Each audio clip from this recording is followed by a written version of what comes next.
Nah, pada hari ini, kita lanjutkan, ya tentu fokus kita kemarin kita bicara apa, univariat ya, pada hari ini kita bicara bivariat.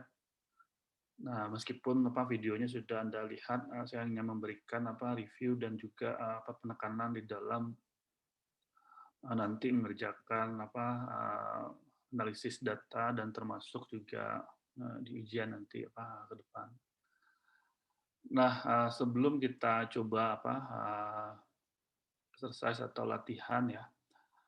Nah, tentu, saya mereview sedikit ya, terkait dengan, bivariat, meskipun sudah ada di video sebelumnya. Nah, terkait bivariat ini yang perlu Anda pahami adalah, nah ketika, ada kan 2 jenis data yang mendasar ya nanti di dalam pemilihan, metode analisis itu kan bicara data, kategorik dan data numerik ya. Yang mungkin yang agak ya, eee, mempertimbangkan yang agak banyak itu adalah ketika nanti salah satu data yang akan Anda analisis itu adalah data numerik. Nah, apalagi di sini kalau outcome ya atau variable dependennya itu adalah data numerik. Nah, data numerik ini banyak yang perlu apa ya, dipenuhi, prasyarat ketika, kita memilih, metode, statistiknya itu sendiri. Nah, salah satunya itu adalah kita harus melihat distribusi datanya. Nah, di sinilah nanti membedakan antara apakah kita menggunakan data apa namanya, menggunakan statistik parametrik atau non parametrik. Nah, tentu asumsi itu yang pertama adalah yang kalau tidak banyak apa prosesnya itu ketika datanya itu adalah distribusinya normal. Nah, ini tinggal nanti kita menggunakan statistik parametrik. Nah, sedangkan kalau distribusi datanya yang tidak normal, nah ini yang perlu kita transformasikan datanya dulu. Nah, ini macam-macam caranya. Pertama, bisa mengeluarkan data-data yang sifatnya ya outlier ya, yang sangat apa namanya ya ekstrim lah seperti itu. Nah, makanya di dalam penelitian itu dibutuhkan um, ya penambahan apa dari sampel minimum itu. Makanya ada istilah apa DO itu. Asumsi dropout itu ya kita tambahkan sampel minimum itu ya 10%. Nah, salah satunya itu 10% itu adalah ya bisa saja data yang kita peroleh itu tidak normal dan kita mengeluarkan beberapa data. Anggaplah sampel kita 100 kalau ditambah 10% berarti kan 110. Bisa saja dari 110 itu ada mungkin 2, 3 yang kita keluarkan karena mungkin datanya agak ekstrim. Nah, contoh yang apa minggu sebelumnya misalnya, kalau kita lihat di sini ya, ini contoh di sini. Nah, kalau kita lihat nilai minimumnya 5 ini kan ekstrim ini. Apakah salah entry, apakah apa ngaco gitu. Ini seharusnya kan kalau kita ketahui misalnya distribusi umurnya 5 tahun, sedangkan responden kita yang seharusnya nggak ada dong yang di bawah 5 tahun, ini seharusnya dikeluarkan aja, dihapus aja gitu. Jangan masuk ke dalam analisis, ini kan membuat dia ngaco gitu. Nah, itu biasanya sangat-sangat apa ekstrim sekali dan ini akan mempengaruhi nilai bagaimana distribusinya, termasuk juga distribusi normal tadi. Nah, itu yang perlu diperhatikan. Itu yang pertama. Terus yang kedua adalah kita bisa menggunakan apa namanya log ya, normal gitu. Misalnya kita menggunakan log itu untuk kita supaya ya kelihatannya apa log 10 seperti itu kita bisa apa namanya dikalkulasikan gitu. Dan nanti dites lagi apakah distribusi datanya itu normal apa tidak. Nah, kalau tidak juga normal, nah berarti kan memang data kita itu ya tidak terdistribusi normal. Ya terpaksa kita menggunakan statistik non parametrik. Nah, disinilah pilihan nanti non parametrik dan statistik parametrik. Nah, saya kira itu, atau bisa juga nanti ya tentu supaya data kita itu yang salah satunya biasanya distribusi data itu dipengaruhi juga jumlah sampel, instrumen, macam-macam. Nah, makanya itu kan harus harus dikontrol dari awal ketika penelitian kita baru kita mulai seperti itu. Jangan nanti udah masuk ke dalam tahap analisis. Nah, terus di dalam bivariat itu, nah ini yang perlu sekali yang Anda pahami ya, mapping pemilihan uji statistik ini. Nah, saya memulai dulu yang pertama adalah bicara kategorik dan numerik. Nah, kategorik numerik nanti kan ada kategori yang kita bisa pahami dulu mana yang menjadi dependent variable-nya, mana yang independent variable-nya. Nah, untuk yang tadi saya katakan untuk data numerik sebagai independen, sebagai contoh misalnya, kita menguji atau ada soal misalnya, kita ingin melihat apakah ada perbedaan perbedaan ya anggaplah misalnya tinggi badan gitu atau berat badan di antara laki-laki dan perempuan. Nah, itu kan sudah jelas yang akan diuji itu adalah variabel dependennya adalah numerik, sedangkan variabel independennya kategorik. Nah, umur sebagai berat badan atau jenis tinggi badan itu merupakan data numerik, nah, sedangkan yang kategoriknya adalah jenis kelamin dalam hal ini. Nah, ini menjadi pertimbangan kita melihat nanti atau memilah dari soal jelas mana yang outcome-nya, apakah outcome kita kategorik atau numerik.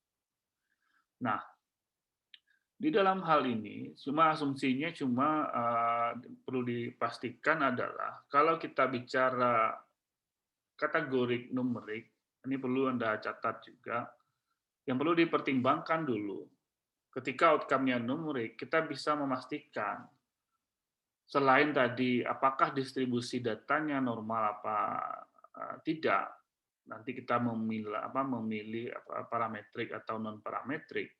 Nah, yang kedua adalah kita harus memastikan apakah dalam kategoriknya itu atau kriterianya itu dia lebih dari 2 kelompok atau tidak. Nah, itu perlu dipastikan. Nah, kalau dia lebih dari 2 kelompok, itu akan berbeda nanti uji yang akan kita gunakan dalam hal ini. Nah, oke. Nah, setelah itu nanti baru kita pastikan. Yang kedua, apakah dia satu yang sifatnya, yang ketiga ya, tadi kan yang kedua apakah memastikan kita apakah dia kelompoknya lebih dari 2. Nah, yang ketiga adalah apakah yang akan kita nilai itu dia berpasangan apa tidak. Karena ada kelompok yang dinilai itu dia satu subjek tapi diukur bisa 2 kali atau 3 kali gitu. Itu kan berbeda juga akan diuji. Nah, jadi saya kira 3 poin itu yang menjadi penting yang nanti kalau nanti Anda membaca soal di ujian, Anda pastikan itu. Nah, karena memang soalnya pangkat model narasi, nah salah Anda memutuskan ya salah nanti hasilnya. Oke, kita mulai yang pertama. Karena memang yang agak ribet itu di sini, di kategorik numerik ini. Nah, untuk kategorik numerik ya, yang pertama adalah kita bicara parametrik dulu. Artinya asumsi yang pertama bahwa kita distribusi data kita adalah normal. Nah, pilihan uji statistik untuk parametrik itu, untuk data kategorik dan numerik secara bivariat, itu ada 3. Nah, yang pertama adalah disebut dengan independent sample t-test, atau bahasa mudahnya uji t-test seperti itu. Tapi karena ada beberapa juga di buku disebut dengan independent sample t-test. Nah, ada juga beberapa buku disebut dengan student t-test. Itu yang pertama.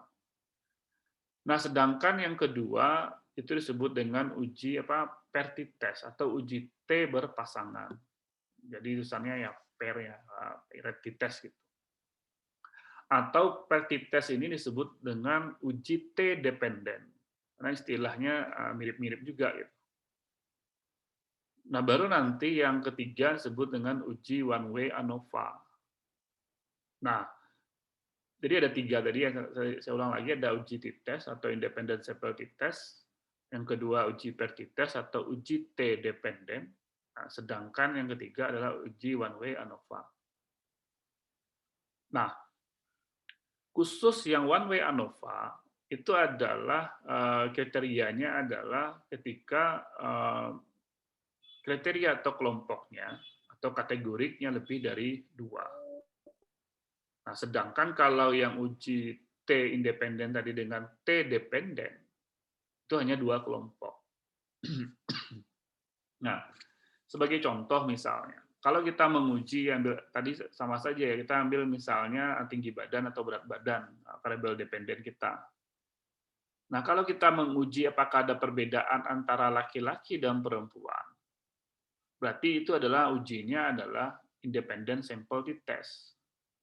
Karena yang dependennya adalah tinggi badan, sedangkan yang kategoriknya jenis kelamin. Ya enggak? Itu kan kelompoknya.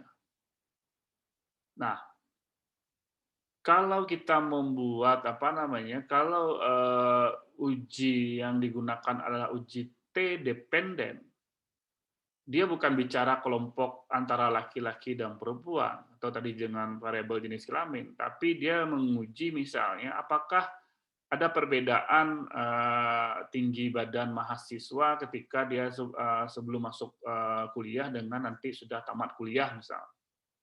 Itu kan ada bicara pasangannya sebelum dan sesudah gitu. Atau bicara pre dan post gitu. Atau pengukuran pertama dan pengukuran kedua gitu. Yang di mana kelompoknya itu adalah waktunya tadi.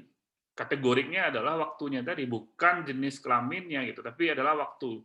Sedangkan bicara numeriknya kan ibaratnya kenapa dia katakan berpasangan, karena memang subjeknya satu yang diukur 2 kali gitu.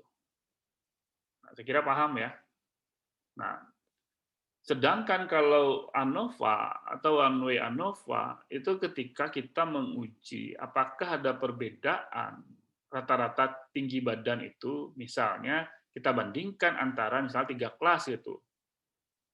A1, A2, A3 misalnya. Nah, itu kan sudah ada kriterianya 3 kelompok. Apakah ada perbedaan tinggi badan di antara 3 kelas ini? Itu kan sangat mudah ya, untuk kita bisa memilahnya. Oke. Nah, itu ketika tadi saya katakan ketika dia datanya itu adalah terdistribusi secara normal. Nah, kalau dia tidak normal, ini perlu Anda catat.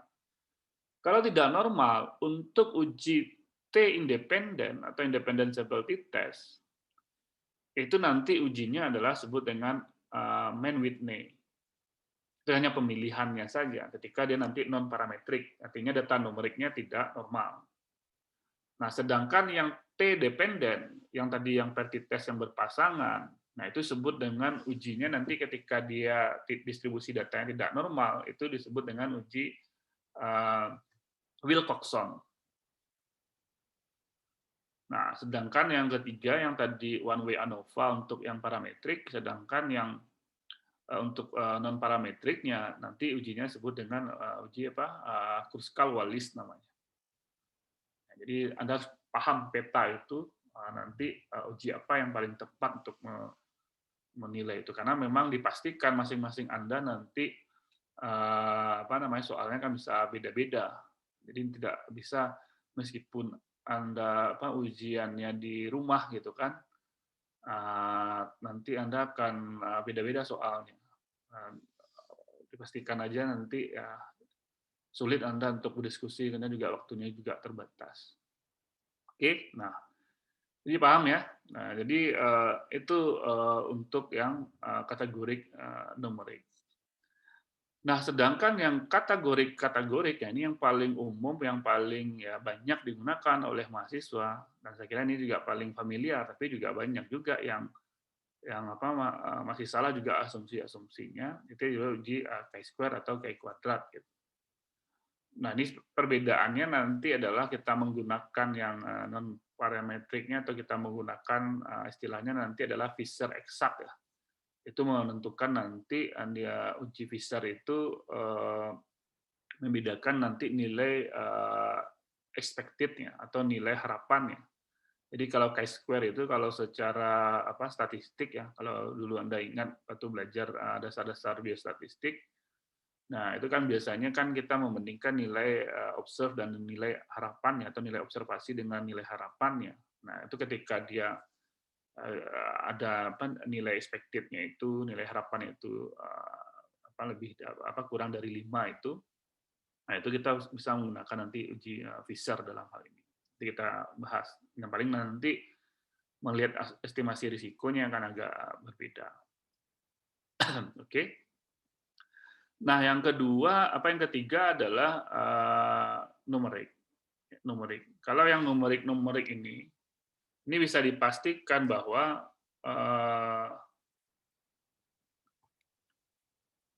pertama ada dua. Yang pertama adalah uji korelasi.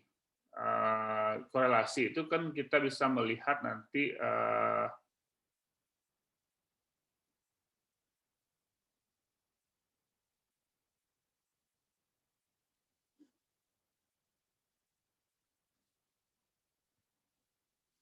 melihat bagaimana hubungannya antara numerik dan numerik.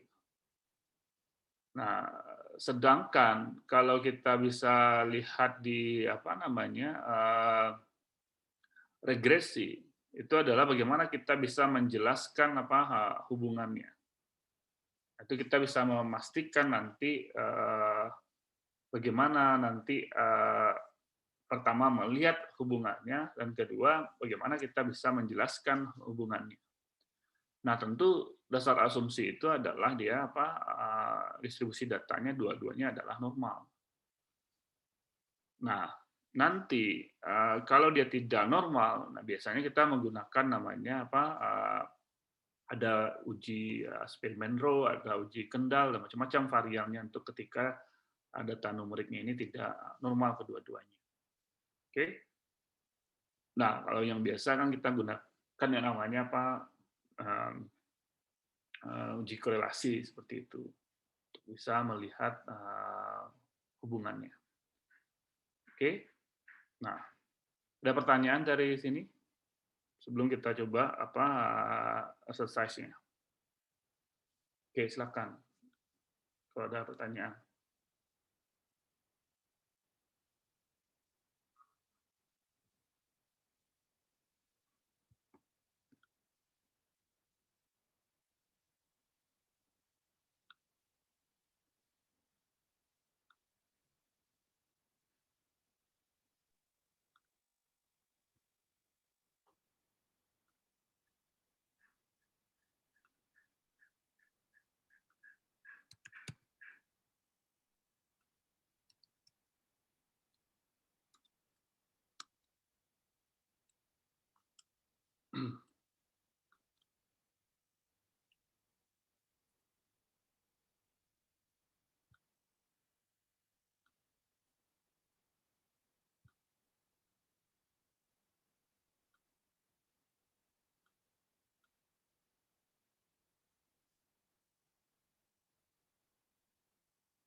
Izin bertanya, Pak.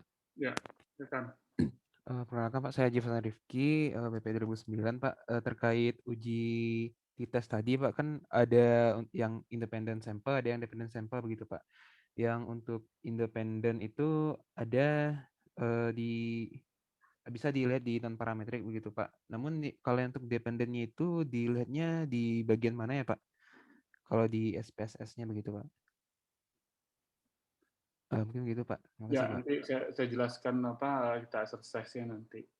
Oke, itu nanti kita coba apa di SPSS-nya. Oke, ada yang lain?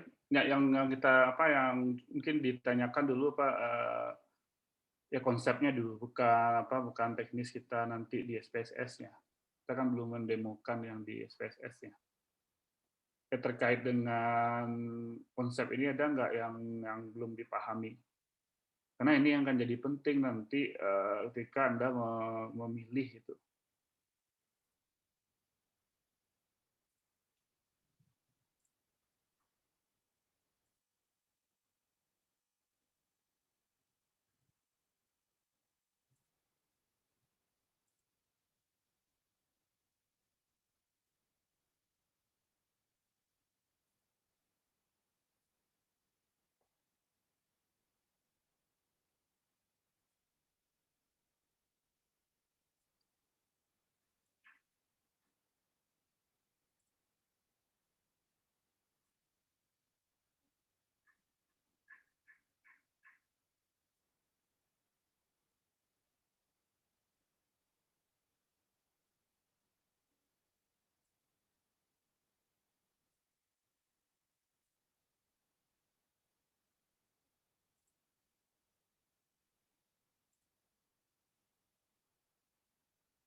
Oke, nah kalau tidak ada kita coba secara cepat karena memang Anda bisa mengikuti juga di video yang sebelumnya. Nah, saya hanya menjelaskan nanti penekanannya saja di dalam exercise ini. Baik, kita buka data yang sebelumnya, data.saf ya. Nah, kita mulai dulu yang pertama. Kita ingin menilai apakah ini menjadi pertanyaan atau soalnya misalnya, apakah ada perbedaan rata-rata misalnya IMT responden ini berdasarkan jenis kelamin misalnya. Nah, kalau itu menjadi pertanyaan kita, bahwa tentu kita melihat IMT dalam hal ini tentu adalah bukan IMT yang kategorik, IMT yang numerik. Karena pertanyaannya adalah meskipun kita sudah membuat dulu variabel baru sebut IMT kategorik, tapi kalau nanti pertanyaannya adalah apakah coba Anda analisis apakah ada perbedaan rata-rata IMT responden berdasarkan jenis kelamin.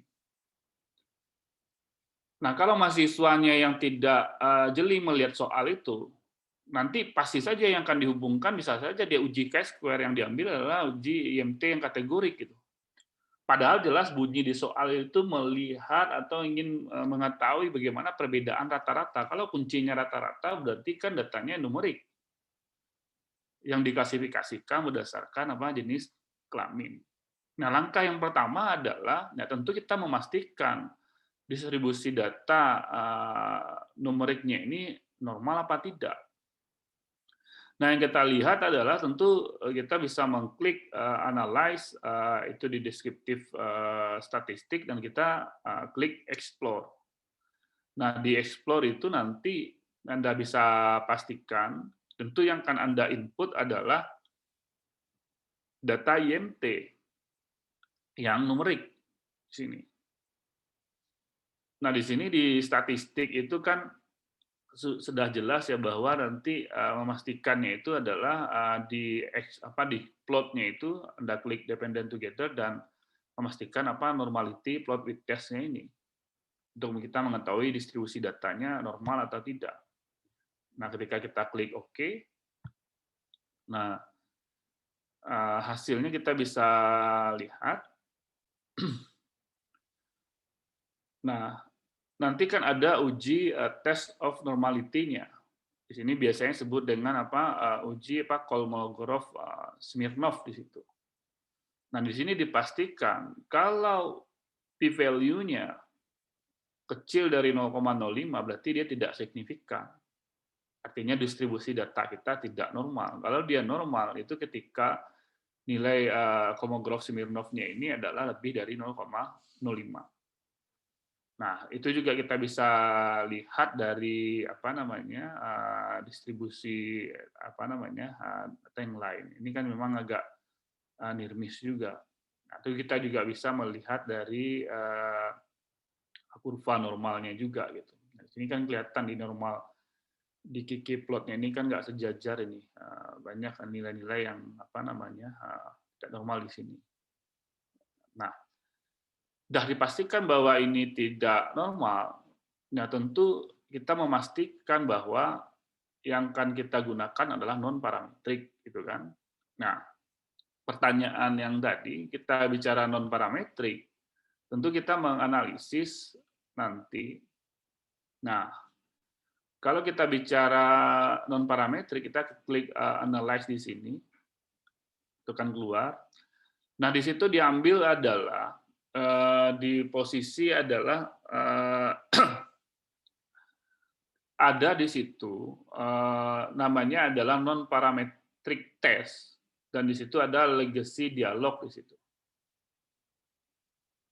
Kelihatan ya. Nah, di legacy dialog itu, nah tentu kita akan menguji yang namanya Mann-Whitney gitu. Nah, Mann-Whitney itu adalah kita ambil adalah itu di situ ada two independent sample. Kan ada angka 2 itu, 2 independent sample. Nah, ini adalah uji Mann-Whitney di sini. Nah, kalau kita klik di sini 2 independent sample ini. Nah, tampilannya seperti ini. Nah, di situ langsung tertera di situ adalah Mann-Whitney. Nah, tentu dipastikan di sini yang akan diuji itu adalah numerik, berarti yang kita input ke dalam ini adalah data numeriknya, berarti kan IMT. Sedangkan untuk membandingkan dia jenis kelamin, ya kita masukkan jenis kelamin di sini. Nah, di sini ada nanti define group-nya, ini tergantung kategorinya. Tentu yang kita ketahui laki-laki dan perempuan itu kategorinya ya 1 dan 2 codingnya. Kalian memang coding 01 ya 01 Anda buat di situ. Nah, ini ketika define group itu pastikan ya ini tampilannya. Kita bisa katakan 1 dan 2 ini. Nah, kalau 01 ya 01 gitu. Diklik continue. Oke. Nah, ketika kita klik continue, tentu baru kita klik OK di sini. Ada masuk 1-2-nya di sini, kita klik OK. Nah, kita klik OK. Nah, tampilannya adalah di output-nya seperti ini. Ya. Oke. Nah, di dalam ini kita bisa memastikan kita dapat nanti nilai nilai min rank-nya di sini atau sum of rank-nya. Nah, karena memang parameternya seperti ini yang dikeluarkan. Nah, tentu kita ingin menginterpretasikan nanti adalah tentu kan rata-rata min rank-nya adalah 58 untuk laki-laki, sedangkan yang perempuan adalah 52. Nah, p-value-nya yang kita gunakan pada uji Mann-Whitney itu adalah kan yang di bawah ini nih, two-tail-nya ini. Nah, ini yang seharusnya kita nanti di dalam mendisplay-nya, yang kita ambil hanya seperti ini tampilannya, dan ditambahkan di tabelnya sebelah kanannya p-value-nya. Nah, berarti kan 0,288 itu di sini, di sebelah kanan nih. Nah, ini juga saya memastikan kepada Anda semua, ya, kayak yang tugas yang sebelumnya yang 2 tugas itu ya hampir saja nilai Anda 0 semua itu. Jadi yang di copy itu adalah output-nya, bukan output-nya yang di copy. Tapi kita membuat bagaimana mendisplay atau mentabulasikan sesuai dengan standar ilmiahnya gitu. bukan output ini yang di copy paste di narasi atau nanti di skripsi Anda gitu, apalagi nanti di ujian. Nah, seharusnya kan sudah diajarkan yang bagaimana yang univariat, ya kan, baik yang kategorik dan numerik. Nah, tapi kalau yang masih juga membuat seperti itu, ya saya menganggap ya nggak masuk, berarti nggak apa, ya mungkin masuk saja tapi tidak memperhatikan apa yang disampaikan. Nah, jadi saya ingatkan lagi nanti pas di ujian, yang dibuat adalah dalam mendisplaynya nih jenis kelamin, jumlah n-nya dan min rank-nya, sum of rank. Nah, ditambahkan di ujungnya inilah p-value. Sedangkan yang ini nggak perlu Anda masukkan. Hanya menarik yang 0,288 aja di ujung. Jadi hanya satu tabel dalam hal ini. Oke? Nah, itu. Nah, mungkin kita pastikan mungkin contoh yang lain adalah bagaimana bisa misalnya apakah ada perbedaan rata-rata distribusi umur berdasarkan jenis kelamin misalnya. Nah, tadi kan IMT, sekarang coba umur gitu. Nah, umur kita bisa pastikan, kita klik analisis dulu, deskriptif statistik, kita explore, kita pastikan dulu distribusi umurnya apakah dia distribusi normal atau tidak gitu. Oke. Nah, kita bisa memastikan, kita klik oke. Ya. Oke. Nah, ternyata pas di sini juga sama ya. Ini dia signifikan juga, berarti kan distribusinya juga tidak normal. Dan kebetulan data kita nggak ada yang karena ini contoh saja. Nanti juga sama ini menggunakan juga Minute juga.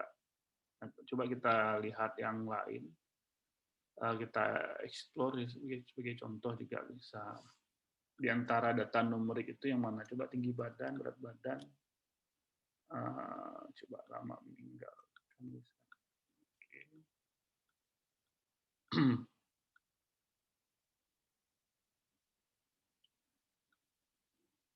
Kita coba kita masukkan di sini. Tinggi badan. Oke. Kita dapatkan hasil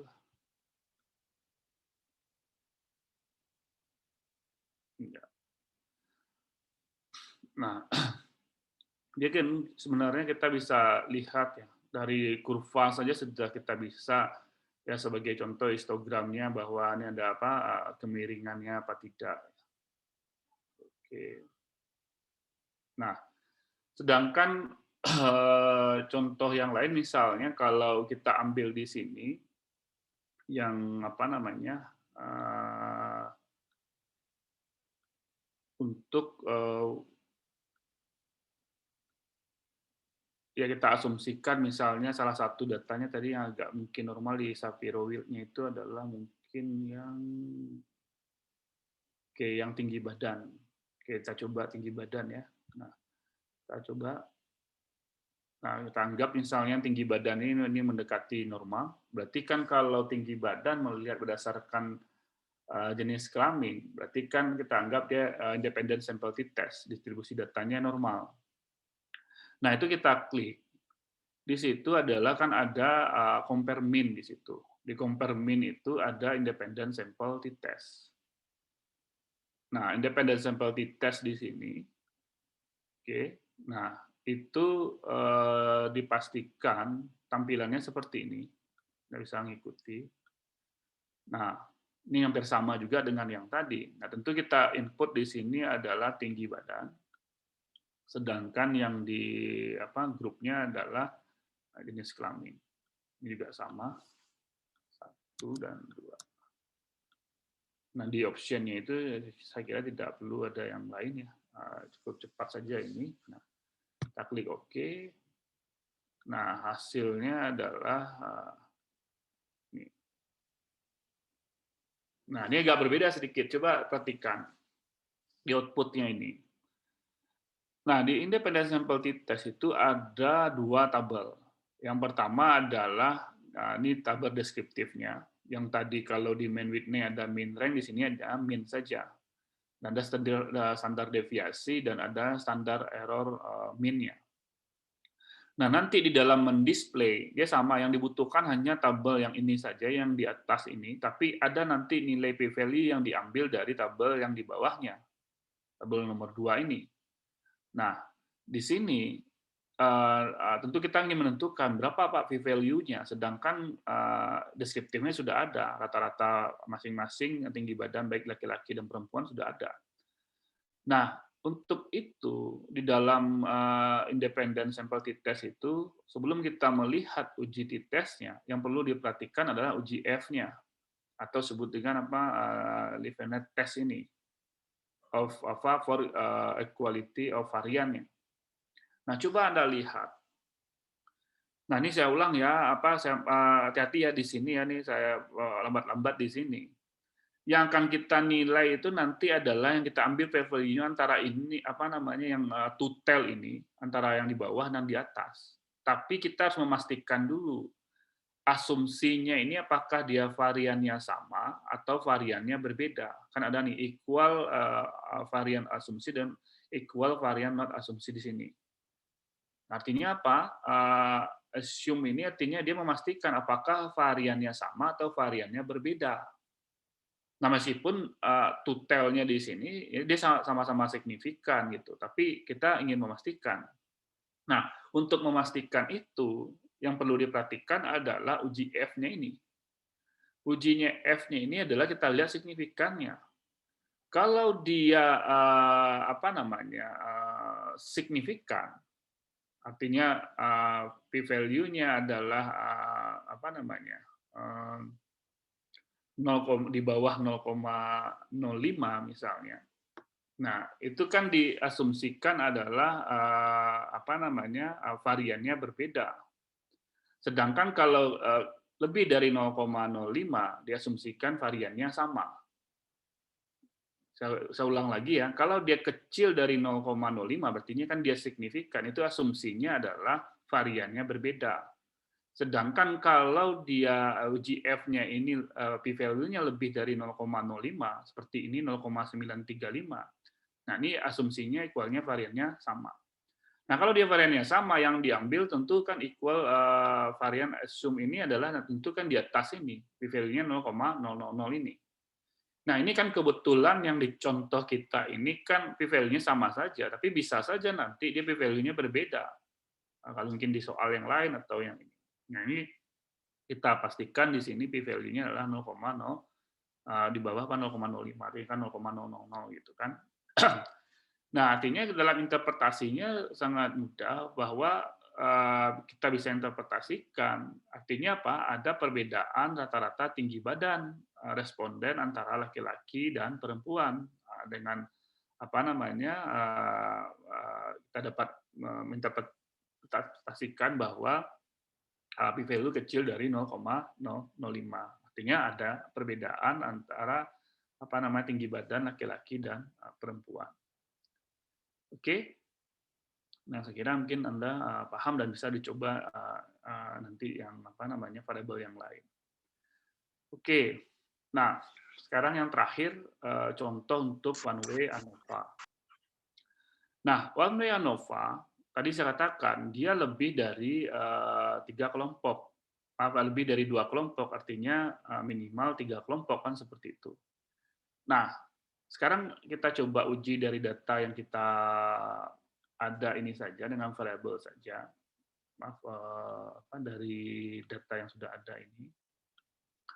Nah, ya kita tahu bahwa tadi tinggi badan kita anggap dia normal ya. Nah, sekarang kita lihat kalau yang lebih dari 2, ya kita bisa coba apakah ada perbedaan rata-rata, ini pertanyaannya, apakah ada perbedaan rata-rata tinggi badan responden berdasarkan kabupaten misal.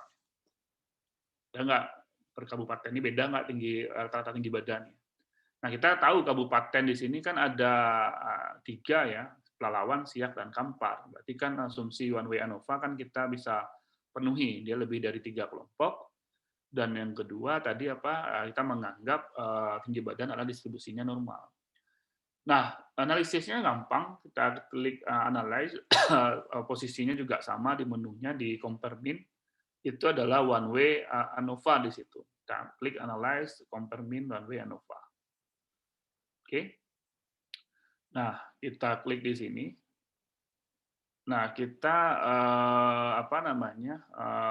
klik di sini kan ada dependent list ya. Tentu yang dependent list itu kita input di sini adalah tinggi badan. Coba kita ganti share screen-nya. Kita klik tadi ini one way ANOVA seperti ini. Ini kita klik tinggi badan, input ke dalam sini. Nah, sedangkan nanti yang kabupatennya adalah yang di faktor listnya ini. Oke. Nah, di sini ada pilihan, itu kita klik kontras dulu, ini tidak perlu diotak-atik yang kontras, yang perlu itu di post hoc-nya. Nah, di post hoc ini tampilannya seperti ini. Kita klik post hoc-nya. Nah, tampilan seperti ini. Nah, ini macam-macam, tapi yang biasa kita gunakan, kita ambil saja yang varian asumsinya ini yang Bonferroni. Kita yang checklist ini. Oke. Dan ini kita klik continue. Oke, nah ketika klik continue, di optionnya di optionnya ini paling Anda tambahkan, kita klik option, jadi ada 2 tadi di post hoc, 1 di option. Nah, itu Anda pastikan ada deskriptif, nah ditambah nanti homogeneity of variant test-nya. Ini 2 aja yang kita butuhkan di sini. Deskriptif dan homogeneity of variant test-nya. Oke. Nah, kalau kita sudah klik OK, nah nanti kita klik OK di sini. Oke. Nah, ketika klik OK, nah tampilan di output-nya seperti ini. Ya, Anda lihat. Nah, nanti di dalam Anda mendisplay jawaban soal atau deskripsi Anda, nah yang dibutuhkan ya sama dengan yang tadi adalah yang dibutuhkan nanti di output itu tetap yang deskriptif yang di atas. Maaf. Oke.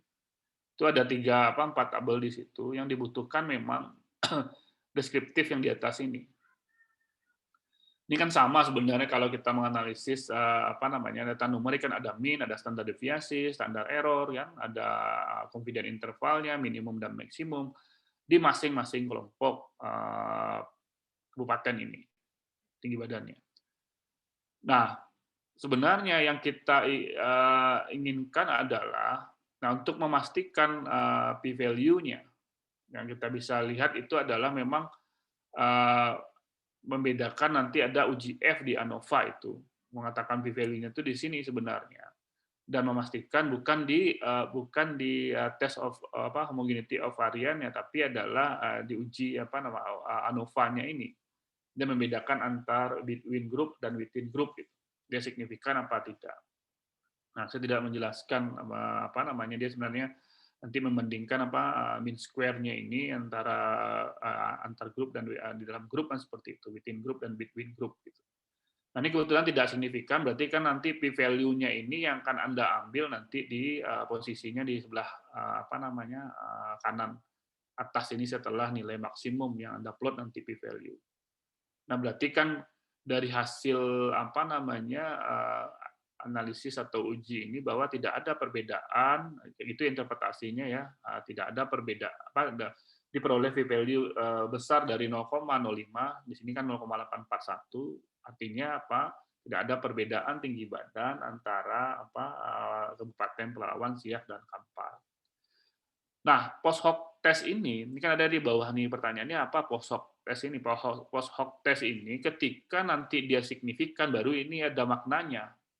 Ketika nilai ANOVA-nya ini signifikan, nanti baru ada maknanya di sini. Yang signifikan yang dia berbeda itu di antara yang mana gitu.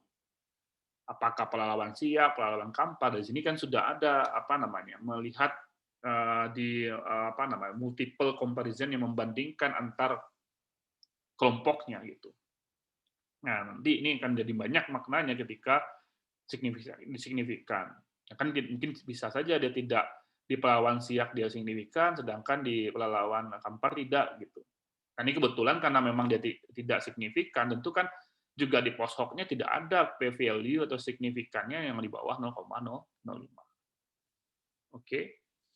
Nah, saya kira itu untuk yang one way ANOVA. Nah, pertanyaan Pak, bagaimana kalau dia distribusi datanya tidak normal? Atau kita gunakan misalnya, ya tentu ujinya apa tadi? Uji Kruskal-Wallis. Nah, ini kita coba. Yang Kruskal-Wallis, dia sama. Menunya juga akan diambil. Itu adalah di non-parametrik. Oke. Di non-parametrik.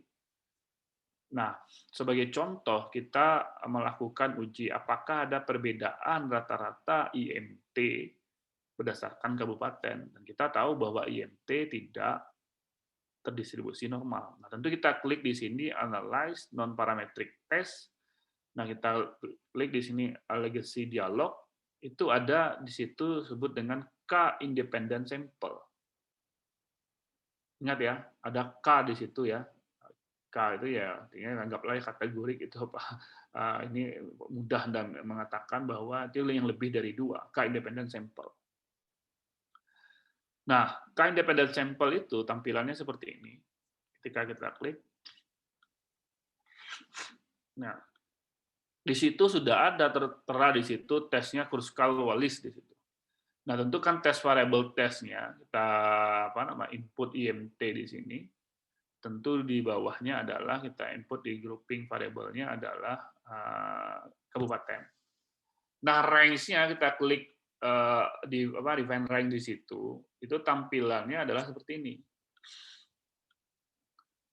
Nah, ini nilai maksimumnya tentu bukan 1, 2 di sini, tapi 1.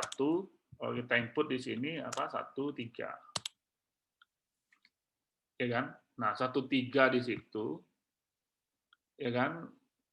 Kita pastikan, nah sudah terinput, dan ini kita tinggal klik OK. Nah, ketika klik OK, hasilnya seperti ini. Ini kan lebih sederhana dia. Ini sama, kalau dia non parametriknya lebih sederhana dia tampilannya. Nah, kita hanya memastikan ya signifikannya saja ini yang di bawah nih. 0,792 ini yang dioper ke atas ini. Nanti ditambahkan lagi satu kolom lagi, itu adalah p-value.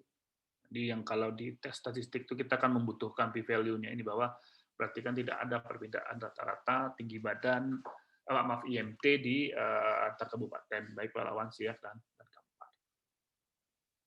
Oke, nah yang terakhir, ini bukan yang terakhir ternyata, baru bicara yang T-dependent. Nah, T-dependent ini saya coba close dulu, karena datanya berbeda. Karena T-dependent itu kan dia berpasangan, dia ada pengukuran pertama, kedua, seperti itu.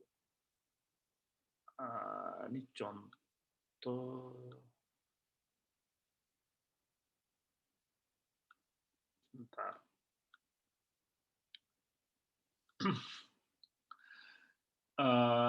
Ya. Nah, kalau uji T berpasangan atau uji T dependen, nah tentu dia kan datanya adalah ada 2 data pengukuran dalam hal ini. Coba saya close dulu.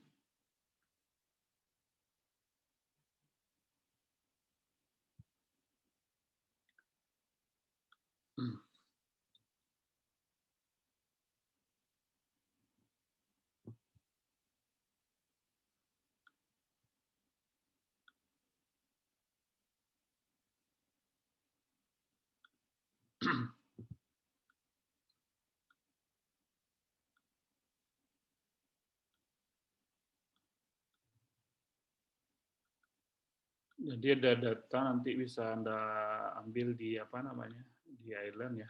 Coba saya buka aja dulu. data.saf, pb.saf. Ya, ini coba saya share screen. Nah, ya. Jadi ada data apa namanya data pengukuran ini kadar timah hitam dalam darah siswa ya.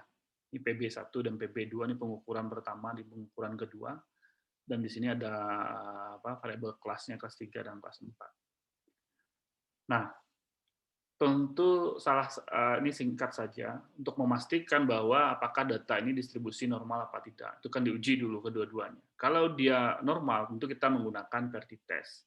Nah, kalau PERTI-test, kita hanya bisa memastikan adalah klik analyze di situ.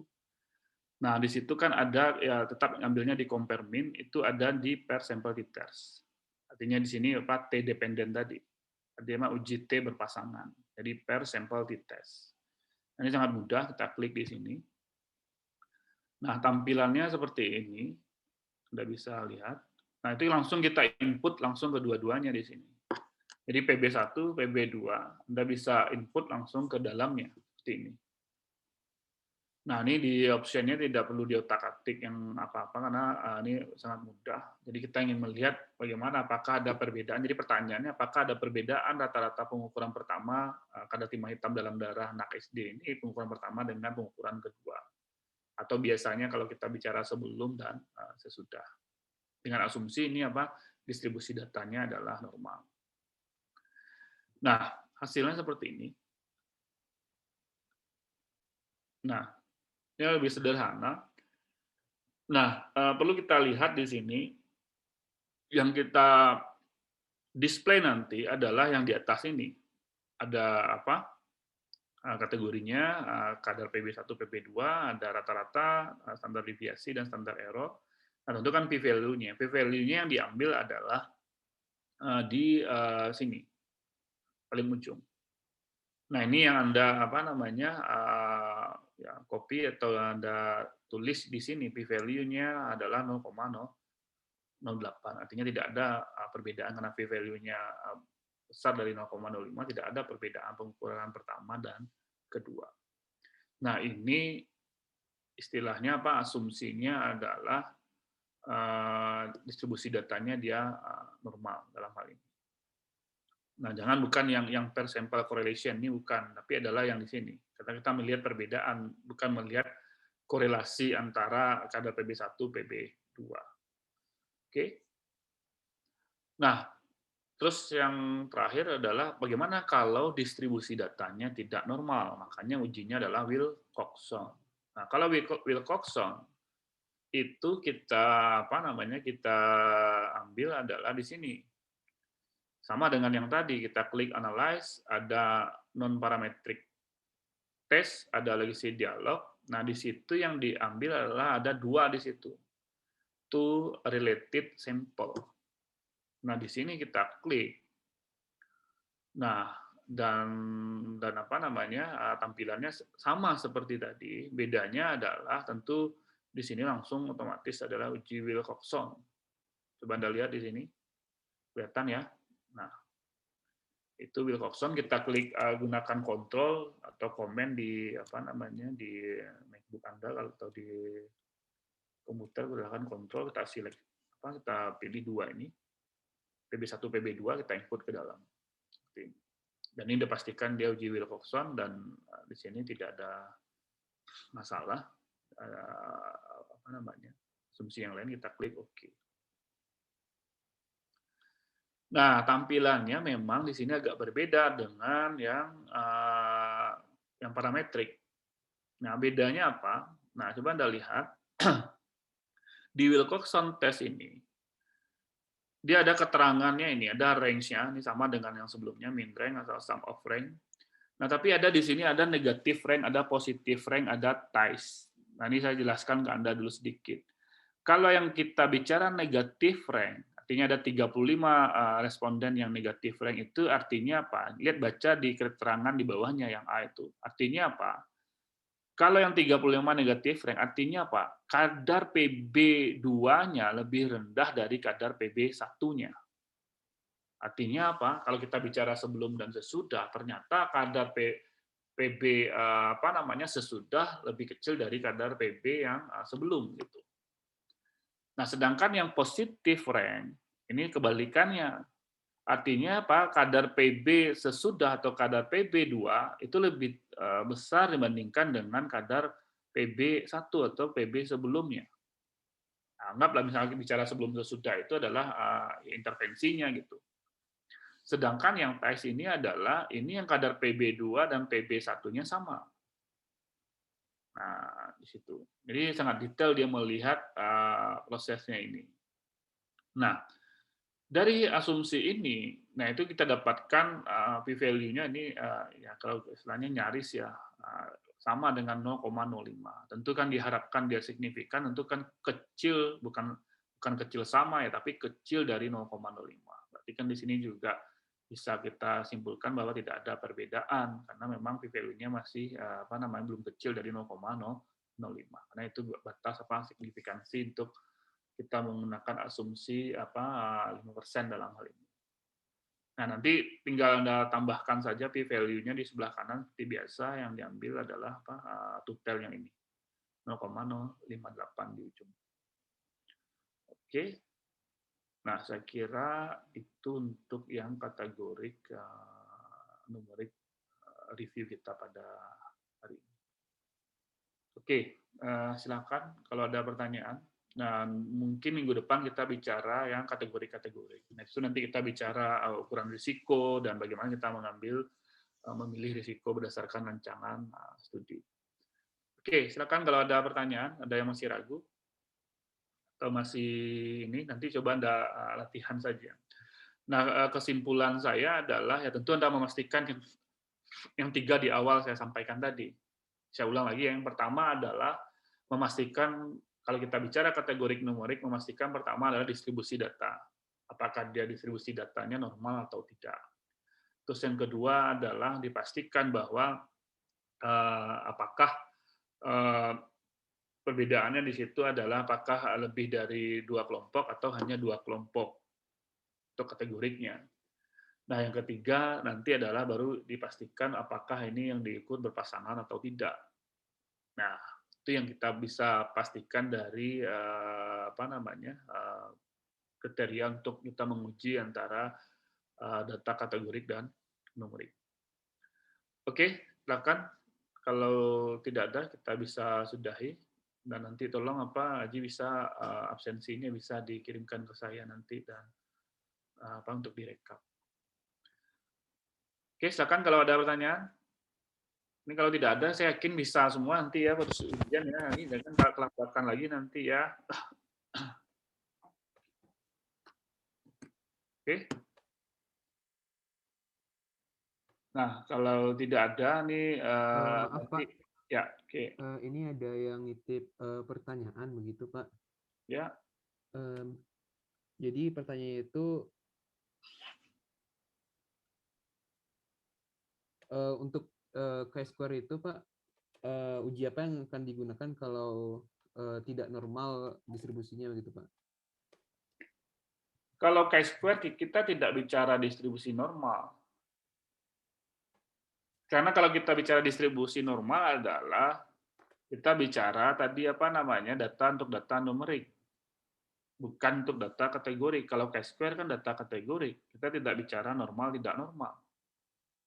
Yang kita nanti asumsinya itu adalah non-parametriknya, kita bicara nanti asumsinya adalah kita memastikan apakah nilai observe atau nilai expected-nya ada yang ditemukan kurang dari 5. Itu minggu depan nanti akan saya jelaskan.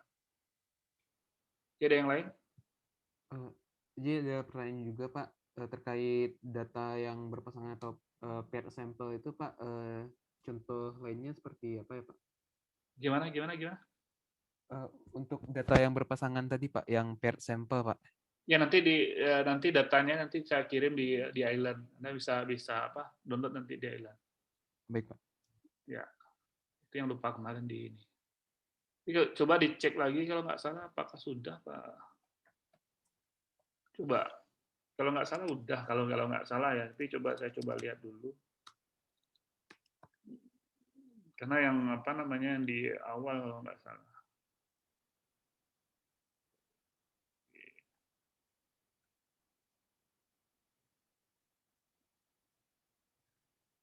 Jadi dipastikan betul, coba Anda cek lagi yang sebelumnya bahan-bahannya, yang apa namanya termasuk datanya bisa di apa namanya. Yang di pb.saf itu, Pak? Ya, itu pb.saf udah masuk datanya itu, di analisis bivariat yang pertama. Ya, bukan yang lanjutan ya, yang pertama itu sudah ada di situ. Nah, sekarang bisa Anda latihan dulu dan pastikan itu dan ya memang sering berlatih dan pastikan mulai dari membuat tabelnya, mendisplaynya, termasuk juga nanti menginterpretasikan apa yang tadi. Oke? Nah, kira itu dan saya sudahi saja untuk pertemuan ini. Mudah-mudahan Anda bisa melihat kembali dan mencoba. Mudah-mudahan nanti pas di ujian bisa menjawab secara keseluruhan nanti. Oke, saja saya akhiri. Assalamualaikum warahmatullahi wabarakatuh. Waalaikumsalam warahmatullahi wabarakatuh. Terima kasih, Bapak. Terima kasih, Pak. Terima kasih, Pak.